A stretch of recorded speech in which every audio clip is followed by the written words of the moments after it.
بسم الله الرحمن الرحيم. إن الحمد لله نحمده ونستعينه ونستغفره ونعوذ بالله من شرور أنفسنا وسيئات أعمالنا.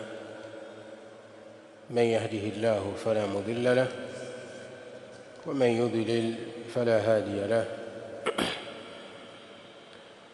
أشهد أن لا إله إلا الله وحده لا شريك له، وأشهد أن محمدًا عبده ورسوله صلى الله تعالى عليه وعلى آله وأصحابه ومن سار على نهجهم واقتفى أثرهم إلى يوم الدين، وسلم تسليمًا كثيرًا. أما بعد،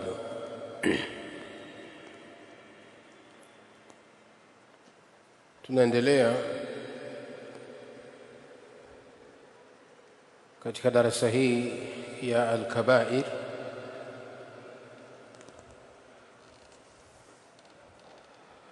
na bado tupo katika dhambi kuu la 13, al-kabiratu الثالثة عشرة، ambalo dhambi hili tulilianza jana na tutakuwa ni wenye kuendelea nalo kwa sababu nusus adilla alizoziweka Imamu Dhahabi katika mlango huu ni nyingi sana.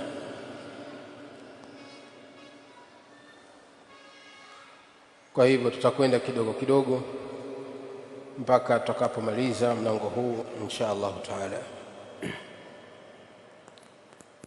Jana tulianza mwanzo kwamba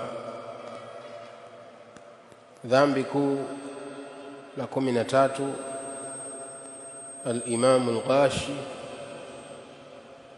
li ra'iyatihi, al-Imam al-Ghash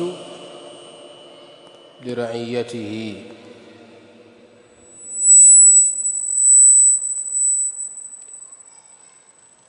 Imam mwenye kuwafanyia ghishi raia wake, adh-dhalimu mwenye kuwadhulumu, al-jabbaru kadhalika mwenye jeuri. Imam mwenye kuwafanyia ghishi raia wake. Tulisema maana ya ghishi ni nini?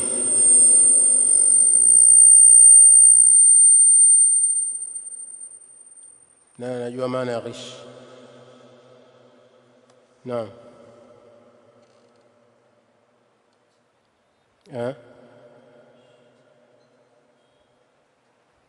Imamu anawaacha raia wake bila kuwanasihi. Ghishi kwa upande wa imamu au mtawala ni mtawala kuwaacha raia wake wakafanya wanayoyataka bila kuwakemea na kuwakataza na kuwanasihi na kuwawekea nidhamu katika maisha yao. Hii ndio ghishi kwa upande wa mtawala. Lakini ghishi inakuwa katika hali tofauti tofauti kulingana na jambo lenyewe. Kama tulivyoeleza jana, kuna ghishi katika biashara na namna inavyokuwa. Kadhalika mtu kuwafanyia ghishi familia yake, watu wa nyumbani kwake, akawaacha watoto wanatembea kama wanyama, hawaulizi watoto wametoka wapi, wanaenda wapi, hawawekei nidhamu watoto wakawa wanafanya wanayoyataka, na yeye kama baba msimamizi wa nyumba yupo na anawaona, anacheka tu. Huyu anakuwa amefanya ghishi, anawafanyia ghishi watoto wake. Kwa kinyume cha ghishi ni uadilifu. Kinyume cha ghishi ni uadilifu. Na tukawa tumesema ghishi inakusanya dhulma, na kwamba dhulma inaingia katika ghish. sawa. Dhulma inaingia katika ghishi. Tayeb, na tukawa tumeona baadhi ya dalili alizoziweka Imamu Dhahabi. Dalili ya kwanza na ya pili ni katika Qur'an, innama as-sabilu ala alladhina yadhlimuna an-nasa wa yabghuna fil ardi bighayri al-haqqi ulaika lahum adhabun alim. Hii ni aya ya kwanza. Lakini aya ya pili, qala ta'ala kanu la yatanahawna an munkarin fa'aluhu labisa ma kanu yaf'alun. Aya hii inawahusu watu gani? Ahsant, banu Israil. lu'ina alladhina kafaru min bani Israila, aya kabla yake, ala lisani Dawuda wa Isa ibn Maryam dhalika bima asaw wa kanu ya'tadun. kanu la yatanahawna an munkarin fa'aluhu labisa ma kanu yaf'alun. Bani Israil, makafiri waliokufuru katika Bani Israil, amewalani Allah tabaraka wa taala. Kwa nini? Ni kwa sababu gani ilifikia hatua wakalaaniwa na Allah, wakatolewa katika rehema zake? kanu la yatanahawna an munkarin fa'aluhu, walikuwa hawakatazani wao kwa wao kunako maovu wanayoyafanya, walikuwa wakiridhia maovu wanayoyafanya, si wenye kukemeana maovu. Na jambo hili ni jambo lililokuwa baya, na ndio jambo lililopelekea wao kuadhibiwa na Allah tabaraka wa taala kwa laana, kuadhibiwa na Allah kwa laana. Na laana maana yake ni kufukuzwa mja na kutolewa katika rehema za Allah tabaraka wa taala. Na ukitolewa, yani ukiona dhambi yoyote ikitajwa kwamba mwenye kuifanya dhambi hiyo ana laana ya Allah, basi fahamu kwamba hiyo dhambi ni kubwa, hiyo dhambi ni kubwa, kabira min kabairi dhunub. Kadhalika tukaona maneno ya Mtume sallallahu alayhi wasallam, kullukum ra'in wa kullukum mas'ulun an ra'iyatihi. Tukawa tumetoa maelezo. وقال صلى الله عليه وسلم من غشنا فليس منا. na katika riwaya man ghasha falaysa minni. kadhalika وقال صلى الله عليه وسلم الظلم ظلمات يوم القيامة. tukawa tumeishia katika hadithi hii. Je, kuna mwenye swali katika hadithi hizi tulizozisoma na aya hizi mbili? Kuna mwenye masala? Kuna mtu hajaelewa? Turudie mahala kabla hatujashika hadithi nyingine. Huu mlango ni mrefu kidogo, na hadithi alizoziweka chini ya mlango huu zinaelezea madhara ya dhulma, madhara ya dhulma na uharamu wake, na uwajibu wa kufanya uadilifu, uwajibu wa kufanya uadilifu. Lakini wa kwanza kabisa aliyetajwa katika mlango huu ni Imamul A'zam Al-Hakim, mtawala. Lakini wanaingia chini yake wale manaibu wake, watendaji wake wote, kuanzia ngazi ya kwanza, kuanzia ngazi ya chini kabisa mpaka ngazi ya juu ya rais. Lakini pia katika hukumu hii wanaingia watu wote ambao wamepewa dhamana ya kusimamia majambo ya watu. Usipofanya uadilifu fa anta dhalim, wewe ni dhalim. Umepewa kazi ya mtu uisimamie, usipoifanya vizuri fa anta dhalim, wewe ni dhalim. Sawa sawa. Naam. Kwa ametaja imamu, lakini si imamu peke yake. Ametajwa imamu kwa sababu yeye riayatuhu amma, uongozi wake ni wa watu wote, kwa masulia yake ni makubwa zaidi kuliko watu wengine, na raia wake ni wengi, na yeye atakuwa ni masuli kwa watu wote. Kiongozi ni masuli kwa wale wote anao waongoza, ndio maana akatajwa peke yake. Naam.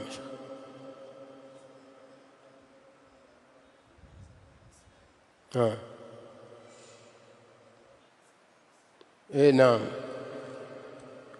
Banu Israil katika makafiri alladhina kafaru min bani Israil, Allah aliwalani kwa sababu ya uasi wao na uadui, lakini pia na kuacha kwao kukatazana maovu tayari. Kwa maana hiyo kila atakayepita mapito yao, na yeye anaingia katika hukumu hii, anaingia katika hukumu ya kukasirikiwa na Allah tabaraka wa taala na kushukiwa na laana ya Allah jalla fi ula, wa na'udhu billahi min dhalika. Naam, itakiwa kukatazana maovu. Ndio maana Allah tabaraka wa taala akasema kuntum khaira umma, kwamba umma huu ummati Muhammad ni umma bora, kwamba nyinyi mmekuwa ni watu bora, ukhrijat linnas, sawa, ambao mmetolewa kwa watu, ta'muruna bil ma'rufi wa tanhauna 'anil munkari, kwa sababu mnaamrisha mema na kukataza maovu. Hakadha ummatu Muhammadin sallallahu alayhi wasallam. Sasa ikitokea mtu anakaona maovu anafumbia macho na ana uwezo kukataza, sawa. Kuna maovu mengine mtu anaweza kuyaona, lakini sheria inakwambia ufumbe macho, la tatakallam, usiongee. Ni wakati gani utakujaona, sawa, lakini si kila maovu unayoyaona unatakiwa uyafumbie macho. Kuna mengine unaamrishwa wewe uyakataze, sawa sawa, lakini kuna mengine wewe unaamrishwa uyachukie tu moyoni, huruhusiwi kukataza, huruhusiwi kukataza, kwa sababu katika kukataza maovu kuna dhawabiti zake, kuna taratibu zake, sawa sawa. Kila mmoja ana utaratibu aliowekewa na sheria katika kukataza maovu. Wewe baba nyumbani ni masuli pale nyumbani kwako, ukiona maovu yanafanyika, sawa, unatakiwa ukataze kwa kila aina ya ukatazaji, unawajibika wewe, kwa sababu pale nyumbani kwako hakuna aliyoko juu yako, sawa. Lakini ukitoka nje ya nyumba yako, wewe sio kiongozi wa mtaa, ukiona baadhi ya mambo yanafanyika, kama una uwezo wa kukemea kwa mdomo na usilete madhara, unaruhusiwa ukataze, sawa. Kama una uwezo wa kutumia mkono na usilete madhara makubwa, unaruhusiwa kutumia, sawa sawa. Lakini kama huwezi kutumia mkono, kwa sababu iwapo utatumia mkono, madhara yatakayofuatia ni makubwa kuliko yale uliyoyakataza, au itabidi usitumie mkono, utumie mdomo. Na kama ukitumia mdomo kwa kuongea, madhara ni makubwa, sawa sawa, basi itakulazimu nyamanzi, ukataze kwa moyo, kwa maana uchukie.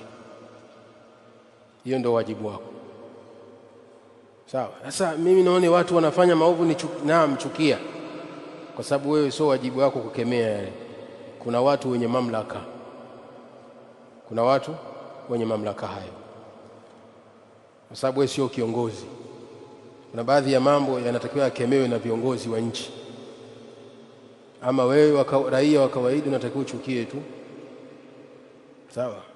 Kama unaweza ukafikisha nasaha isilete shida, fikisha. Huo ndio wajibu wako. Ama utumie mkono uanze kupiga, hii ni hatari. Umeelewa? Tayeb. Kwa hiyo kukataza maovu pia kuna taratibu zake. Ama hawa mabwana mpaka wanalaniwa, wao walikuwa hawakatazani. Yani ilikuwa kabla hawajalaniwa hawa makafiri katika Bani Israili, kabla hawajalaniwa walikuwa wakikutana wao kwa wao. Yani mtu akikutana na mwenzake, akimuona mwenzake anafanya maasi, anamwambia ittaqillaha ya hadha, mche Allah, mche Allah ewe ndugu, na usifanye jambo hili, la yahillu laka, jambo hili ni si halali kwako wewe kulifanya, ni haramu. Amemkuta mwenzake anafanya maovu, anamwambia ittaqillaha fi hadha, mche Allah katika jambo hili, si halali kwako. Sawa? Alafu anaondoka. Thumma idha laqiyahu min alghad, kisha kesho wakikutana. Sawa? Kesho wakikutana, yule aliyekatazwa anamkuta mwenzake fi halihi, anamkuta mwenzake yule aliyemkataza jana anafanya yale yale aliyokuwa anakataza jana. Sawa? Yani Abdallah anamkataza Ismail leo, anamwambia muogope Allah Sheikh. Sawa? Alafu akaondoka, wakatawanyika. Kesho wanakutana mtaa mwingine, Muhammad Ismail anamkuta Muhammad anafanya yale aliyomkataza jana. Ndio walichokuwa wakifanya. Sasa wakishakutana nini wanafanya? Kazi, wanachekana. Sawa? Wewe jana uliniambia mimi nimwogope Allah, sasa leo unafanya nini? Basi bwana, tayari. Kwa maana hiyo hakuna wa kumkataza mwingine, hakuna wa kumkataza mwingine. Kwa hivyo ikawa mtu akimwona mwenzake anafanya maovu ananyamaza, kwa sababu na yeye mwenyewe anafanya. Hii ndio ikawapelekea walaaniwe na Allah tabaraka wa taala. Lakini ummati Muhammad hauko hivyo. Wakiona watu wanafanya maasi, watu wanakemeana, wanapeana nasaha kwa kufuata utaratibu na nidhamu za inkarul munkari. Tayib. Anasema Imam Adh-Dhahabi, وقال صلى الله عليه وسلم, na amesema mjumbe wa Allah, ayyuma ra'in ghasha ra'iyatahu fahuwa fi nnari, kiongozi yoyote, ayyuma ra'in, kiongozi yoyote, yani mchungaji yoyote. Mchungaji maana yake ni kiongozi. Imezoeleka mchungaji ni wachungaji wa kanisani, si ndio? Ukisema mchungaji unaonekana kama unamaanisha wale wa makanisa, lakini mchungaji haina maana kwamba ni wachungaji wa kanisani. Mchungaji maana yake ni kiongozi. Hata wewe mwenyewe ni mchungaji. Na mchunga nani? Nafsi yako. Sawa? Sio sasa mimi sina mke, sina mtoto, una nafsi. Sawa? Wewe ni mchungaji wa nafsi yako, unatakiwa ichunge, isikuendeshe. Ayyuma ra'i, mchungaji yoyote, kwa maana kiongozi yoyote, ghasha ra'iyatahu, atakayewafanyia ghishi raia wake anaowaongoza, fahuwa fi nnari, basi mtu huyo mafikio yake ni motoni. Fahuwa fi nnari, mtu huyo mafikio yake ni motoni. Hadithi hii inaonyesha anna al-ghisha kabira min kabairi dhunub. Inaonyesha wazi kwamba ghishi ni moja katika madhambi yaliyokuwa makubwa, kwa sababu imeahidiwa adhabu kali ya moto wa Jahannam, wa na'udhu billahi min dhalika. kiongozi yoyote atakayewafanyia ghish watu wake, akaacha kuwakataza maovu wanayoyafanya, akaacha kuwaamrisha yaliyokuwa mema, fahuwa fi nnari, mtu huyo mafikio yake ni motoni.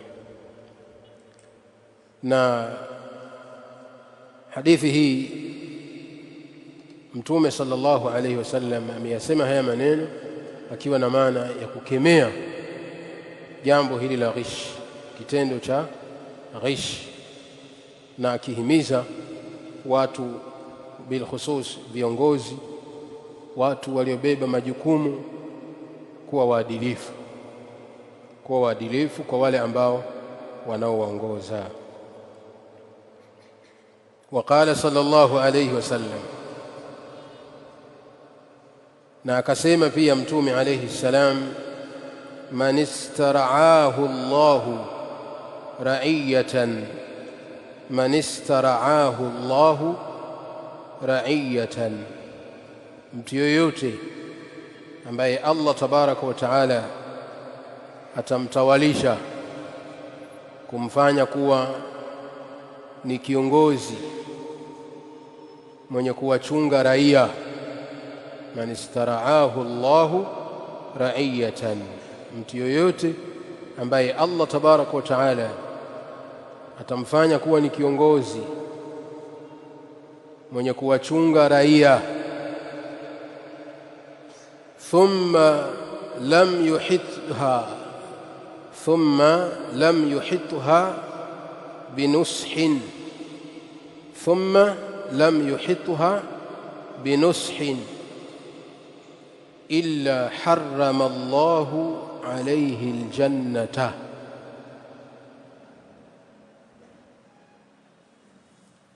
ثم لم يحطها بنصح أي ثم لم يبذل وسعه بنصيحة. kisha mtu huyo akawa hakufanya juhudi yoyote, thumma lam yuhitha binushi, kisha akawa hakufanya juhudi yoyote ya kuwanasihi, lam yabdhul wus'ahu binasihati, kisha akawa kiongozi huyo hakufanya juhudi yoyote ya kuwanasihi watu wake, binushin ay binasihatin, kisha akawa hakufanya juhudi yoyote ya kuwanasihi watu wake na kuwakemea katika yale maovu wanayoyafanya na kuwapa maelekezo kuyafanya yaliyokuwa mema yenye maslahi katika dini yao na dunia yao na akhira yao. Yeye kawaacha wanaishi tu bila mpangilio, kwamba kila mmoja yafalu ma yasha, afanya analolitaka. Mtu yoyote ambaye Allah atamfanya kuwa ni kiongozi, hata kama anaongoza watu 3, 4, 5 mpaka 10 na kuendelea, si lazima awe kiongozi wa nchi, sawa? Wewe ni kiongozi wa kikundi, ujue kwamba ni masuhulia hiyo. Hawa viongozi wa magrupu ya WhatsApp, masuhulia. Usikimbilie kuanzisha magrupu, mtabihu. Unaanzisha grupu, unaadi watu, na wengine wanajiunga wenyewe kwa kupitia linki, wanafanya maovu katika grupu, wanafanya yasiyofaa, fa anta mas'ulun anhum. Wewe mwanzilisho hilo grupu utaulizwa, umeanzisha grupu kwa misingi gani na kwa malengo gani, na umeweka nidhamu gani za kuendesha hili grupu? Mbona watu wamejiachia wanajimwaga? Sawa sawa. Kwa hii isifahamike kwamba wanahusika viongozi wa serikali tu, la, na mimi na wewe tunaingia. Kwa hivyo mtu yoyote ambaye atafanywa kuwa ni kiongozi wa raia, thumma lam yuhitha binushin ay binasihatin, kisha akawa hakufanya juhudi yoyote ya kuwanasihi, kwa maana akawa anawakemea katika yale anayoyaona wanayafanya katika maovu, bali yeye anawaacha, illa harrama Allahu alayhi aljannata, isipokuwa mtu huyo Allah atamharamishia pepo. illa harrama Allahu alayhi aljanna, Allah tabaraka wa taala atamharamishia mtu huyo kuingia peponi. Wa na'udhu billahi min su'il hal. Fahuwa mutawaadun, mtu huyo ameandaliwa na ameahidiwa kuingia motoni, ameahidiwa kuingia motoni iwapo atakuwa katika hali hiyo. Wa hadha in kana musliman, kama ni muislamu huyo kiongozi, kama atakuwa ni muislamu. Wa in dakhalahu, iwapo ataingia katika moto, na Allah tusalimishe, fa innahu yamkuthu fiha tawilan, atakaa motoni kwa muda mrefu, atakaa motoni kwa muda mrefu. In kana musliman, kama atakuwa ni muislamu.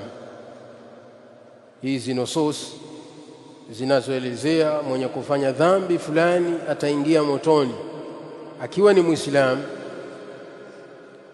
tunasema fahuwa tahta almashia, sawa, iko chini ya utashi wa Allah. Allah akitaka atamwadhibu kwa kumuingiza motoni, na akitaka atamsamehe. Sasa ikiwa Allah atamwadhibu kwa kumtia motoni, hatobaki motoni milele, hatobaki motoni milele, lakini atabaki kwa muda mrefu, atabaki kwa muda mrefu. Kisha Allah tabaraka wa taala atamtoa kwa sababu ya aslul iman, kwa sababu ya ile asili ya iman, kwa sababu dhambi hili alilolifanya halimtoi katika Uislamu, halimtoi katika Uislamu. Ni kabira min kabairi dhunub, ni dhambi kubwa, lakini halimtoi katika Uislamu. Kwa unapoona nususi kama hizi imma zinakuwa ni tahdid, lakini pia katika maana inakuwa zinamaanisha kwamba iwapo ataingia motoni, fa innahu sayamkuthu tawilan, atabaki motoni kwa muda mrefu. Tayib, hadithi hizi zote ni sahihi, na mkilegea chini hapo mtaona wamezielezea. Wa fi lafdhi, na katika lafdhi anasema Imamu Dhahabi, wa fi lafdhi, na katika lafdhi nyingine ambayo ikielezea hadithi hii, man istara'ahu Allahu ra'iyatan, yoyote ambaye atakayefanywa kuwa ni kiongozi wa kuwachunga raia, thumma yamutu.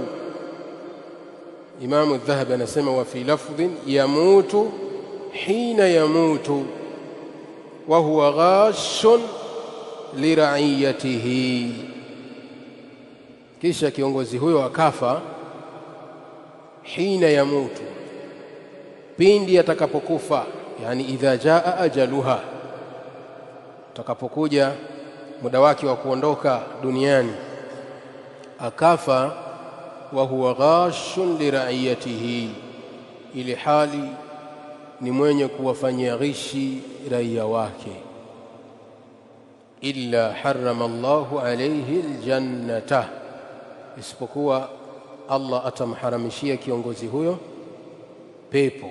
Muttafaqun alayhi. Wa fi lafdhin, na katika lafdhi nyingine Mtume sallallahu alayhi wasallam anasema lam yajid raihata aljanna, lam yajid raihata aljannati, hatopata mtu huyo kunusa harufu ya pepo.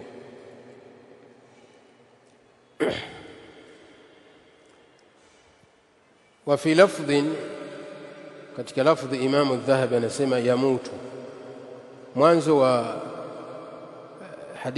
lafdhi hii inasema hivi, ma min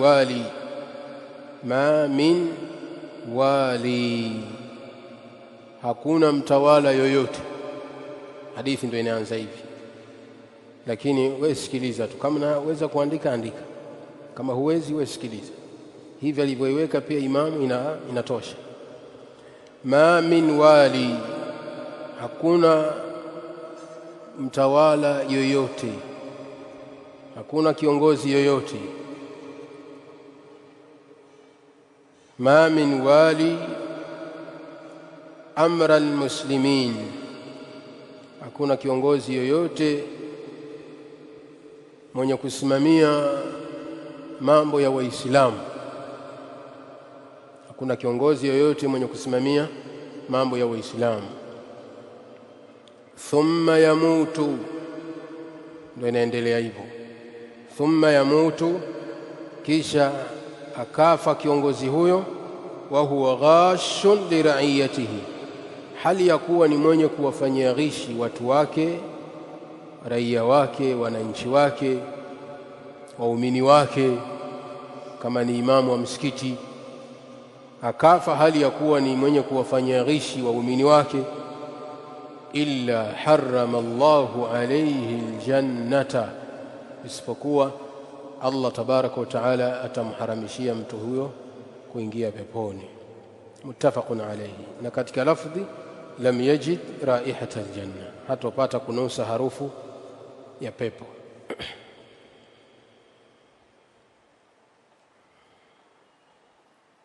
وقال صلى الله عليه وسلم، na akasema mtume sallallahu alayhi wasallam,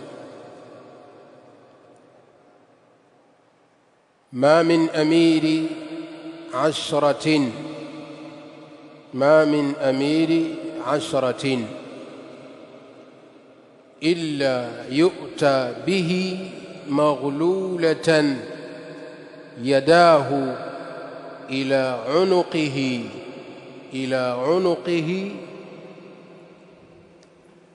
أطلقه عدله أو أوبقه جوره. أسمى متومة صلى الله عليه وسلم، ما من أمير عشرة، hakuna kiongozi yoyote mwenye kuongoza watu 10. Ma min amiri asharati, hakuna kiongozi yoyote mwenye kuongoza watu 10, illa yu'ta bihi, isipokuwa ataletwa mtu huyo, yani yauma alqiyama, kwa maana siku ya kiyama ataletwa mtu huyo siku ya kiyama, maghlulatan yadahu ila unuqihi, hali ya kuwa mikono yake imejikunja shingoni. Maghlulatan yadahu ila unuqihi, hali ya kuwa mikono yake imejikunja shingoni. Ataletwa siku ya kiyama mikono yake imejikunja shingoni. Na katika lafdhi hii inasema maghlulatan yadahu, na katika lafdhi maghlulatan yaduhu.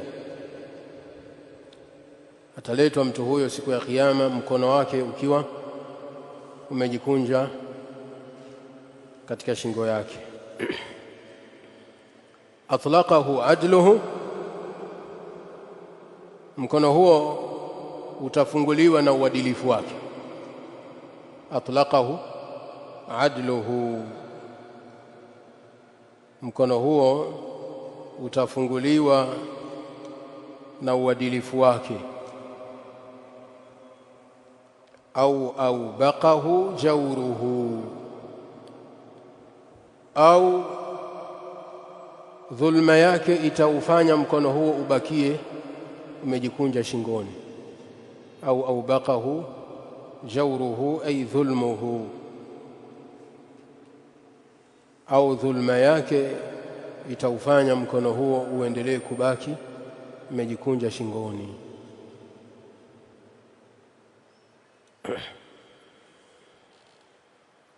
Hadithi hii Mtume sallallahu alayhi wasallam anabainisha kwamba na kuonesha kuwa kiongozi anayekusudiwa haina maana tu kiongozi wa nchi, bali hata kama ni kiongozi wa watu wachache, wa in qalla adadu raiya, hata kama raia ni wachache, hata kama unaowaongoza ni watu wachache, maadamu wewe umefanywa kuwa ni kiongozi, khalas. Mko safari mathalan, au mko katika jambo lenu, mkamteua mmoja kuwa ni amiri, kuwa ni kiongozi wenu atakayekuwa katika mambo yenu mnaregea kwake, basi wewe uliofanywa kuwa ni kiongozi, fahamu ya kwamba hii ni dhima, masulia tayari. Haijalishi unalipwa hulipwi, masulia. Ndio maana Mtume alayhi salam akasema hakuna kiongozi yoyote, amiri yoyote. Amiri wa watu wangapi? Amiri 10, kiongozi wa watu 10. Na hapa maulama anasema hii haina maana ya tahdidi, haina maana ya tahdidi, bali anaonesha hapa Mtume sallallahu alayhi wasallam kwamba hata kama wale anaowaongoza ni watu wachache kiasi gani, ametaja watu 10, lakini haina maana kwamba wakiwa watu 9, 8, 5, 3 basi hutoingia katika hukumu hii. La, unaingia sawa sawa. Kwa hata kama unaowaongoza ni wachache, maadamu wewe ni kiongozi wao, unatakiwa uwe mwadilifu kwao. Usipokuwa mwadilifu, utaingia katika hukumu hii. Illa yu'ta bihi, isipokuwa mtu huyo ataletwa siku ya Kiyama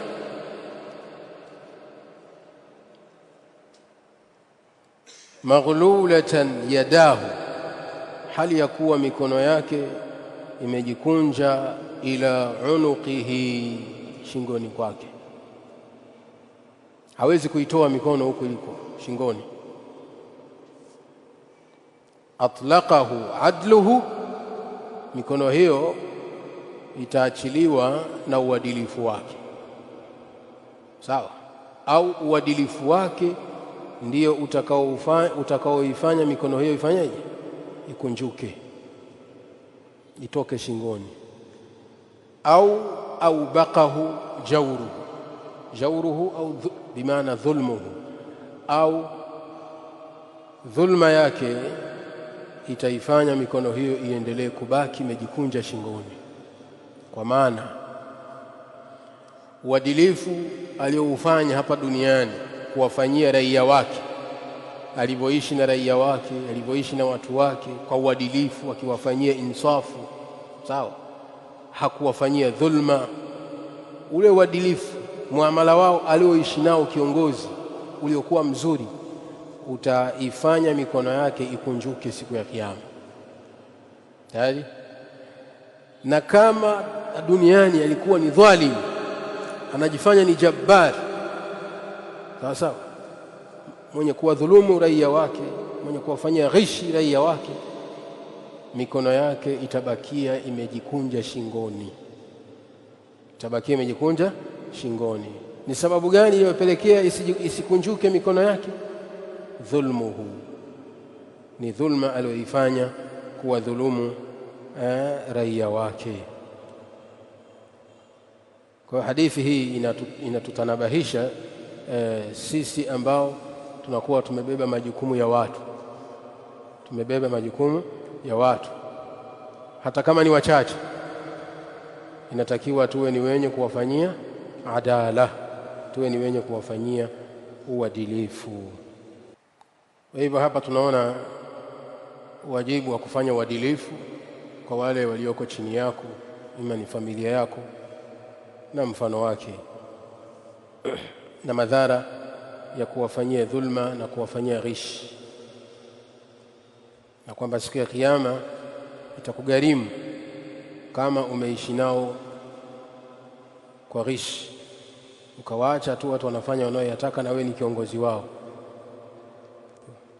Lakini kama utaishi nao kwa kuwafanyia nasaha, kuwanasihi na kuwakemea, itakuwa ni salama kwako wewe siku ya Kiyama. Waqala sallallahu alayhi wasallam, na amesema mtume wa Allah alayhi salam, Allahumma man waliya min amri hadhihi al-ummati shay'an farafaqa biha farfaq bihi wa man shaqqa alayha fashquq alayhi fashquq alayhi. Rawahu Muslim. Hadha duaun adhim, hii dua ni nzito sana. Mtume sallallahu alayhi wasallam ameomba dua hii kuombea watu, bil khusus wale wanaokuwa ni viongozi wa wenzao. Allahumma, ewe Allah, na kuomba, man waliya min amri hadhihi al-ummati, yoyote atakayeongoza, man waliya min amri hadhihi al-umma, yoyote atakayeongoza katika umma huu, shay'a, kwa kitu chochote, atakayekuwa ni kiongozi katika umma huu, yani ummati Muhammad sallallahu alayhi wasallam, shay'a, akawa ni kiongozi wa kuongoza kwa kitu chochote. Shay'a imekuja ni nakra, imekuja nakra fi siyaqi ash-shart fa yaum,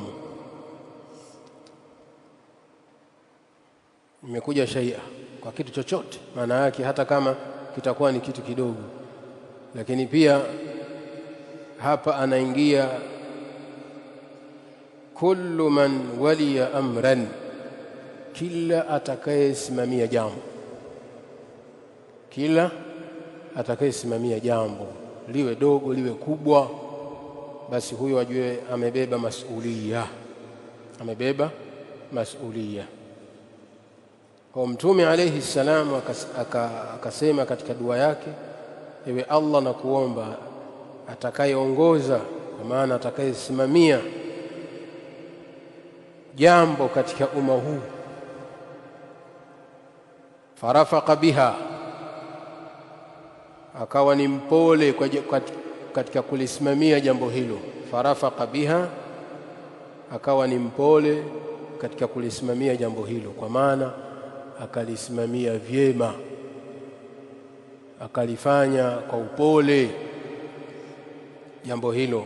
Farafaqa biha, akalifanya kwa upole. Farfaq bihi, farfaq bihi, na kuomba ewe Allah uwe mpole kwake yeye. Farfaq bihi, na kuomba ewe Allah uwe mpole kwake yeye, kwa maana umfanyie upole mja wako huyo kwa sababu ya upole wake katika uongozi wake. Wa man shaqqa alaiha, na atakayetia uzito katika jambo, katika uongozi wake. Wa man shaqqa alaiha, na atakayetia uzito katika uongozi wake, kwa maana akawa ni mkali katika uongozi wake wa kusimamia jambo, kusimamia watu, kusimamia majambo ya watu, akawa ni mkali, akawa ni mkali, kwa maana pasina haja na ulazima wa kuwa mkali. Fashquq alayhi, basi na kuomba Allah uwe mkali juu yake. Fashquq alayhi, na kuomba ewe Allah uwe mkali juu yake, kama ilivyokuwa mkali kwa wale anaoongoza, na kuomba uwe mkali juu yake. Hadithi hii ameipokea Imam Muslim. Mtume sallallahu alayhi wasallam abainisha katika hadithi hii kwamba man waliya min amri hadhihi al-umma, atakaye ongoza au atakayesimamia jambo lolote katika umma huu, umma wa Kiislamu, farafaka biha, akalifanya kwa upole, kwa maana farafaka biha fi mahali arifq, akawa akalifanya kwa upole katika hali na kipindi ambacho inahitajika atumie upole. Sawa sawa, kwa sababu arifqu min a'zami al-akhlaq, upole katika mambo, upole katika miamala, upole katika ibadati,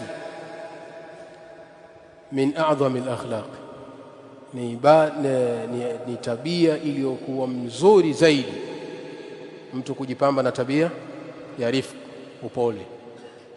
Lakini upole ni wakati gani?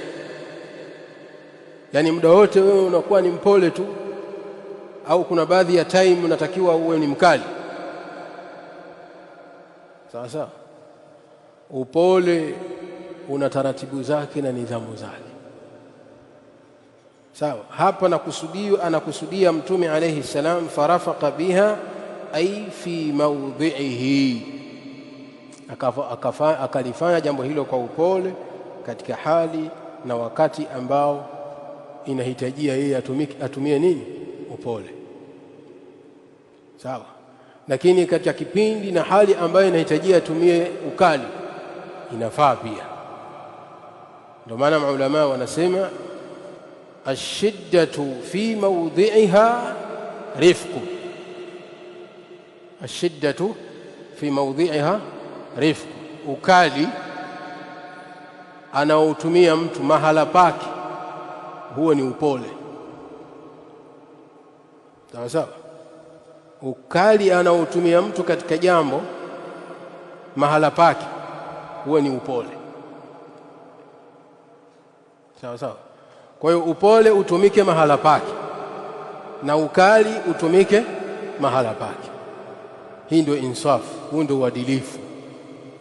Na sio kwamba upole unatakiwa uwe mpole kila, yani nyanja zote.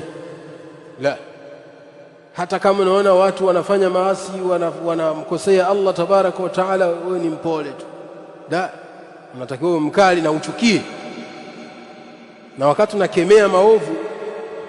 unakemea maovu, sura yako itofautiane wakati unaamrisha mema. Sawa sawa. Wakati unaamrisha mema, mawaidha ya nasaha, kuamrisha mema, targhib, kuwahimiza watu kufanya jambo la kheri. Sawa. Kuwahimiza watu watoe sadaka, wasome Qur'ani, wasali sunna. Sura yako itakuwa itofautiane utakapowaambia watu acheni zinaa. Sura yako na sauti yako na mikono yako. Sawa. Hii ndio insafu katika kuongea na katika kukemea. Sio kwamba upole kwa kila mahali, la. Kwamba umemuona mtu kijana amesimama na binti yako, inshallah, la, kwa sababu wewe ni mpole, tumeamrishwa tuwe wapole. Hapana. Sawa sawa. Kuna wakati unatakiwa utumie ukali katika kukemea jambo, na huo ukali utakaoutumia mahala pake, huo ndio upole wenyewe. Naam. Lakini aliyeombewa dua hii mbaya, kwamba waman shaqqa alaiha, na atakayetia uzito, atakayefanya uzito, kuwafanyia uzito, atakayekuwa ni mkali, kuwafanyia ukali watu wake nao waongoza, huyo anakusudiwa atakayekuwa ni mkali pasipokuwa na haja ya yeye kuwa mkali, atakayewawekea uzito raia wake, waumini wake, katika jambo ambalo na hali ambayo haihitaji yeye kutumia uzito wakati huu. Anafanya hivyo kwa lengo tu awadhulumu. Huyo ndio anaingia katika dua hii mbaya ya kuchukiwa na Allah tabaraka wa taala na kuwekewa uzito na kukasirikiwa na Allah jalla wa ala. طيب tumeelewana. اللهم من ولي من أمر هذه الأمة شيئا فرفق به فارفق به، ومن شق عليها فاشقق عليه. وقال صلى الله عليه وسلم، na akasema pia Mtume alayhi salam, sayakunu umara'un fasaqatun, sayakunu umara'un fasaqatun jawaratun jawaratun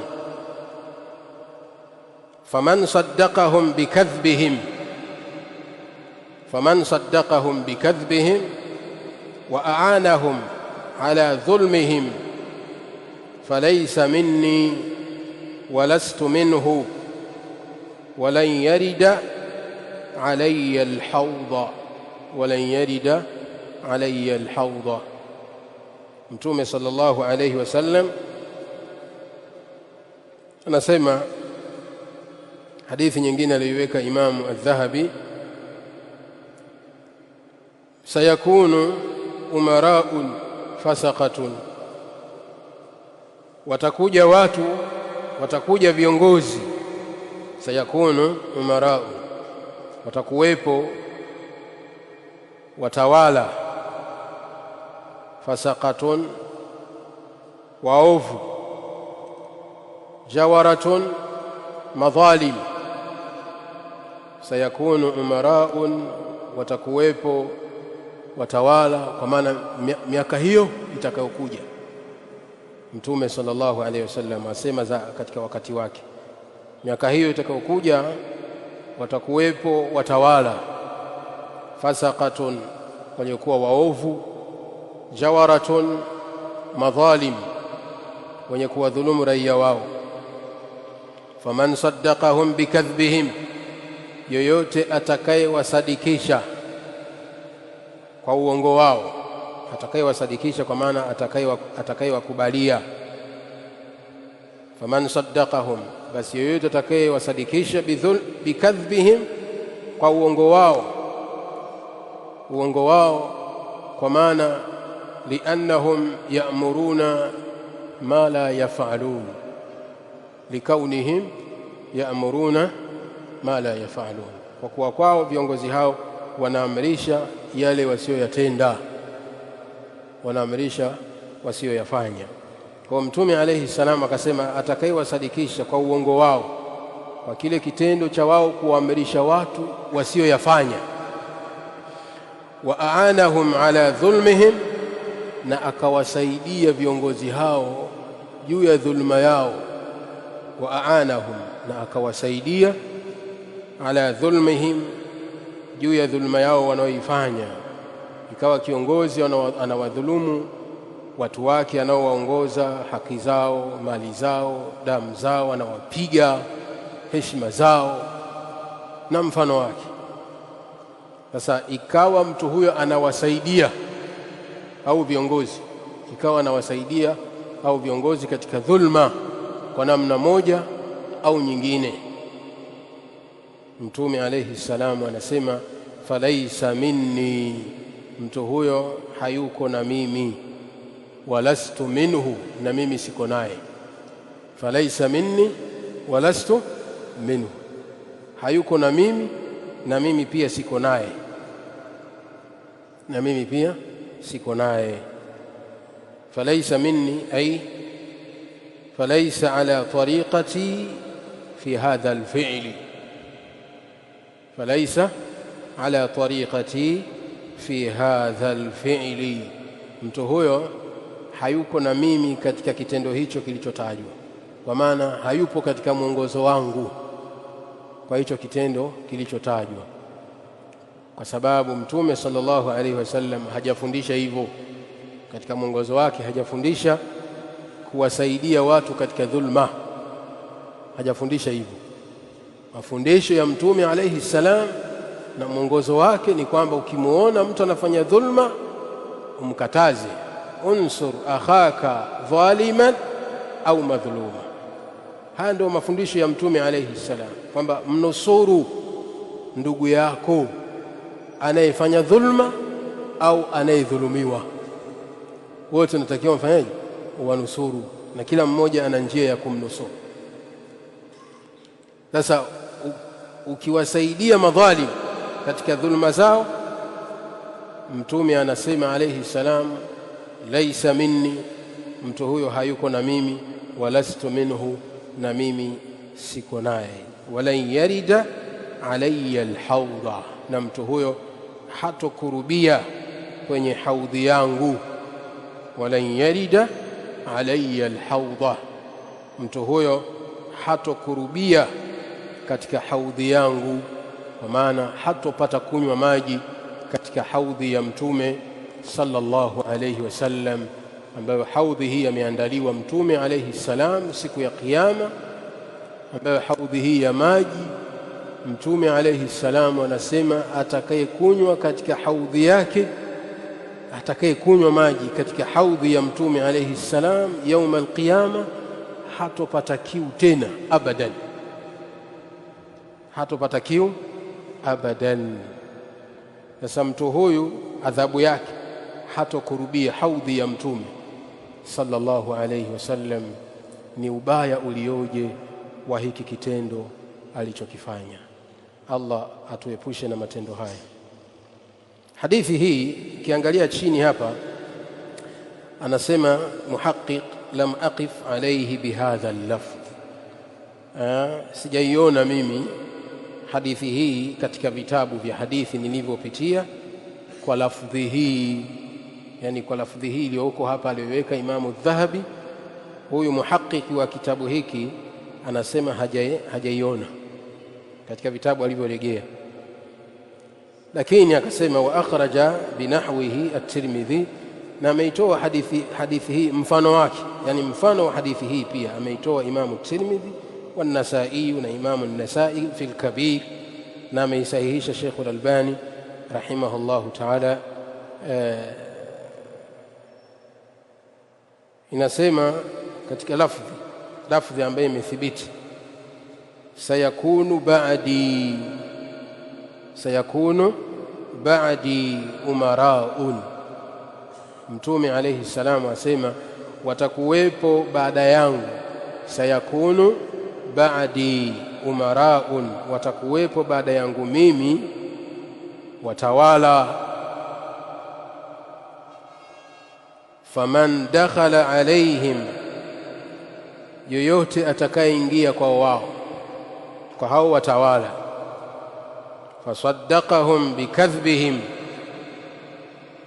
akawasadikisha katika uongo wao, wa aanahum ala dhulmihim, na akawasaidia juu ya dhulma wanayoifanya, falaysa minni walastu minhu, huyo hayuko na mimi na mimi siko naye. Walaysa biwaridin alayya alhawda, walaysa biwaridin alayya alhawda, na hatokaribia mtu huyo katika haudhi yangu, hatokunywa maji katika haudhi yangu. Hii ndio lafdhi ambayo imethibiti, na maulama wa hadithi wamebainisha hivyo kwamba lafdhi iliyothibiti inaanza sayakunu ba'di umaraun. Sawa, hii tulionayo inasema sayakunu umarau fasaqatun jawaratun. Sawa, lakini sehemu nyingine inaendelea katika hadithi ziko sawa.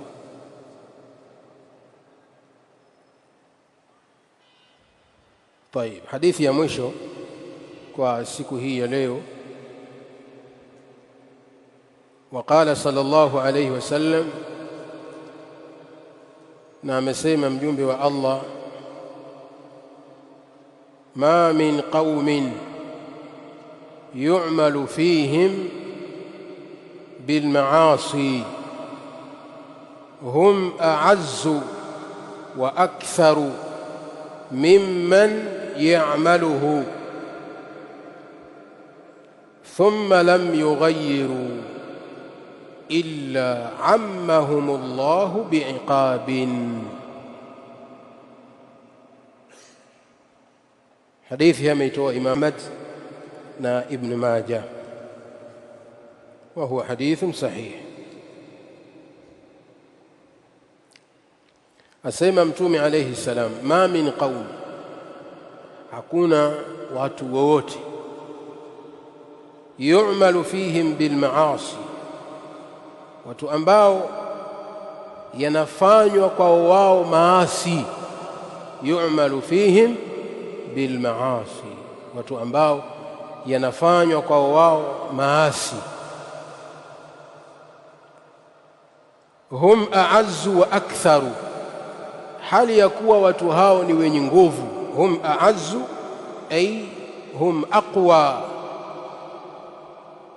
wa indahum alqudra ala taghyirihi, hali ya kuwa watu hao wana nguvu na uwezo wa kukemea na kukataza hayo maovu. Mimman ya'maluhu, kuliko wale wanaoyafanya hayo maasi.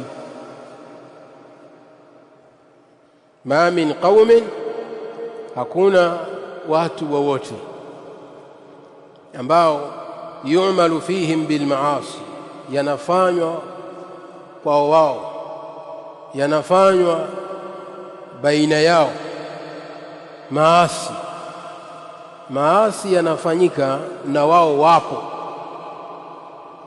sawa. Watu wanafanya maasi na wao wanaona,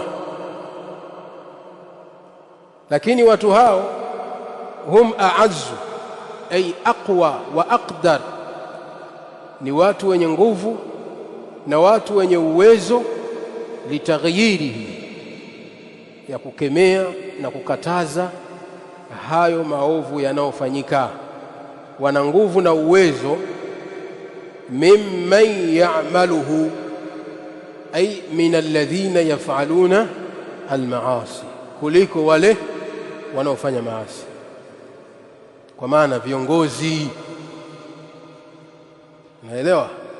Kwa maana viongozi, kwamba hakuna viongozi wowote watakaoishi na watu ikawa watu wao wanaowaongoza wanafanya maasi, hali ya kuwa wao hawa viongozi ni aaz wa akthar quwwatan, ni watu wenye nguvu na wenye uwezo wa kukemea, kuwakemea wale wanaofanya yale matendo. Wana nguvu kuliko hawa wanaofanya matendo ya maasi. Hawa wanaofanya haya maasi hawana nguvu mithili ya nguvu walionayo wale viongozi. Lakini pamoja na nguvu yao viongozi, pamoja na uwezo wao kwa kukemea maovu, hawasemi. Mashekhi, maimamu, maulamaa wakaishi sehemu watu wanafanya maasi, hawawakemei, wanaona, wananyamaza, hali ya kuwa mashekhi wana nguvu ya kukemea. Sawa, wana nguvu ya kukemea, kukataza, kutoa nasaha na kutoa vitisho kwa mujibu wa Qur'ani na Sunna, kwa kufuata utaratibu aliotufundisha Mtume sallallahu alaihi wasallam wa kukemea maovu. Sawa sawa. Sasa takapokuwa watu hao wenye uwezo wa kukemea maovu wakaacha kukemea, maovu yanatendeka, bali watu hao ikawa wenyewe wanashirikiana na hao wanaofanya maovu. Saa zingine ikawa wanashirikiana na hao wanaofanya maovu, wanakula nao, wanapiga nao stori, sawa sawa, wanakaa nao, yani kana kwamba wanaridhia yale matendo yao. Thumma lam yughayyiru, kisha wakawa hawakubadilisha, kwa maana lam yunkiru, ikawa hawakukemea maovu hayo na wakayabadilisha.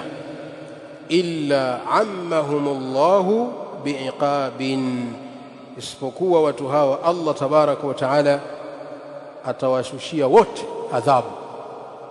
Illa ammahumullahu biiqabin, isipokuwa watu hao Allah tabaraka wa taala atawashushia adhabu wote, kwa maana atashusha adhabu Allah tabaraka wa taala itakayowahusu na itakayowachukua wote bila kubagua, wanachuoni, mashekhe, maimamu na watu wa kawaida, mateja, wote.